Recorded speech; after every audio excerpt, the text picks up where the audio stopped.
ಸದನದಲ್ಲಿ ಏನು honey trap ಚರ್ಚೆ ಆಯಿತು ಆ ವಿಚಾರವಾಗಿ ಸಭಾಪತಿ ಬಸವರಾಜ ಹೊರಟ್ಟಿ ಅವರು ಈಗ ಬೇಸರವನ್ನು ವ್ಯಕ್ತಪಡಿಸ್ತಿದ್ದಾರೆ. ನಮ್ಮ ಜೊತೆಗೆ ಮಾತಾಡೋಕ್ಕೆ ಸಭಾಪತಿ ಆದಂಥ ಬಸವರಾಜ ಹೊರಟ್ಟಿ ಅವರು ಇದ್ದಾರೆ. ನಾನು ಅವ್ರನ್ನೇ ಮಾತಾಡ್ತೀನಿ.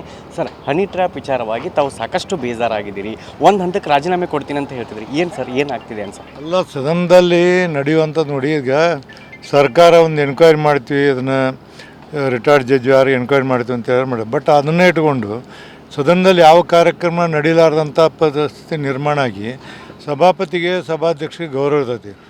ಅವ್ರ ಮುಖದ ಮೇಲೆ ಪೇಪರ್ ಹೋಗಿದ್ದು, ಅಲ್ಲಿ ಮ್ಯಾಲೆ ಹತ್ತೋದು, ಇಂಥವೆಲ್ಲ ಪ್ರಜಾಪ್ರಭುತ್ವ ಒಳ್ಳೆಯವಲ್ಲ. ನಾವು ಬರೋ ಮುಂದೆ ಜನರಿಗೆ ಏನು ಕಳಿಸ್ತೀವಿ, ಹೊಸ್ತಾ ಬರುವಂಥ ಶಾಸಕರು ನಾವೇನು ಕಳಿಸ್ತೀವಿ. ನಮ್ಮಲ್ಲಿ ಹಂಗಾಯಿತು. ಬಿಲ್ ಅವರೇನು ಯಾರೂ ಬಿಲ್ನಾಗ ಭಾಗವಹಿಸಲಿಲ್ಲ. ಅಂಥ ಅನಿವಾರ್ಯ ಪರಿಸ್ಥಿತಿಯಲ್ಲಿ ಬಿಲ್ ಪಾಸ್ ಮಾಡುವಂಥ ಪರಿಸ್ಥಿತಿ ನಿರ್ಮಾಣ ಆಗ್ತೀವಿ. ಇವನ್ನೆಲ್ಲ ನೋಡಿ ನನಗೆ ಕಳೆದ ಒಂದು ತಿಂಗಳಿಂದ ಈ ಸದನದಲ್ಲಿ ನಡೆಯುತ್ತಿರುವಂಥವು ನಾನು 80ರಾಗ ಬಂದೀನಿ. ನಾವೆಲ್ಲ ಅವತ್ತನ್ನ ಗೌರವದಿಂದ ಬಂದೀವಲ್ಲ. ನಿಮ್ಮ ಜೊತೆ ಕೆಲಸ ಮಾಡಿದ್ದು ಬಹಳ ಖುಷಿ ಆಯಿತು. ನೀವೇ ಬೆಸ್ಟ್ ಬಾಸ್. ಇಷ್ಟು ಮ್ಯಾನೇಜರ್ ಆಗಿದ್ದೆ, ಇನ್ನು ಮುಂದೆ ಬಾಸ್ ಆಗ್ತೀನಿ. ಹೇಗೆ? Boss Vala B the boss. ಹೀಗಾಗಿ ನನಗೇನಂದ್ರೆ ಬೇಸರಾಗಿ, ಯಾಕಪ್ಪ ಈ ಸ್ಥಾನದಾಗ ಇರಬೇಕು ನಾವು, ನಮ್ಗೆ ಅದನ್ನು ನಡೆಸೋಕ್ಕಾಗಲಿಲ್ಲ ಅಂದರೆ ನಾವು ಯಾಕಿರಬೇಕು ಅನ್ನೋಂಥ ಭಾವನೆ ನನ್ನ ಕಡೆ ಬಂದಿದೆ. ಈ ಥರ 55 ವರ್ಷ ರಾಜಕಾರಣ ಅನುಭವ ಸರ್, ತಮ್ಮ 50 ವರ್ಷ ಹೆಚ್ಚು ಕಡಿಮೆ. ಈ ಥರ ಯಾವುದಾದ್ರೂ ಆಗಿತ್ತಾ ಸರ್ ಘಟನೆ?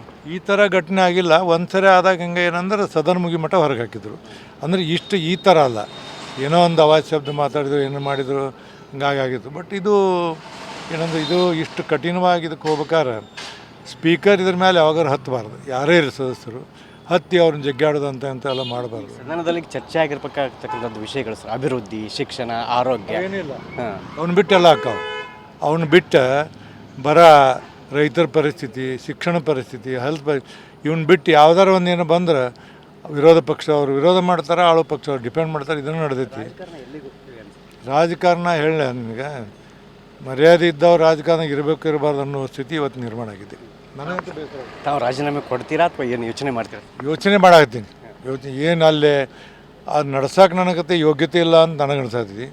ಯೋಗ್ಯತೆ ಇಲ್ಲ, ಆ ಕುರ್ಚಿ ಮೇಲೆ ಯಾಕೆ ಕುಂದಿರ್ಬೇಕು ಅನ್ನೋದು ಬರತೈತಿ. ಆಗಬಾರ್ದು. ನಾವು ಮೇಲ್ಮನೆ ಇದು ಅದ ಇನ್ನೂ ನನ್ನ ಮನಸ್ಸಿನಲ್ಲಿ ಎರಡೆರಡು ಭಾವನೆ ಬರತ್ತೇವೆ. ಏನಾಗತ್ತೆ ಗೊತ್ತಿಲ್ಲ. ನಾನು ರಾಜೀನಾಮೆ ಕೊಡಬೇಕೋ ಬೇಡೋ ಅನ್ನೋದು ವಿಚಾರವನ್ನು ಮಾಡ್ತೀನಿ. ಚಿಂತಕರ ಚಾವಡಿಯಲ್ಲಿ ಹೀಗಾದರೆ ಸಾಕಷ್ಟು ನನಗೂ ಕೂಡ ಬೇಜಾರಾಗಿದೆ ಅನ್ನೋದು ಹೊರಟ್ಟಿಯವರ ಮಾತು. ಕ್ಯಾಮ್ರಾ ಪರ್ಸನ್ ಶಿವ ಜೊತೆ ಶಿವಕುಮಾರ್, TV9 ಹುಬ್ಳಿ.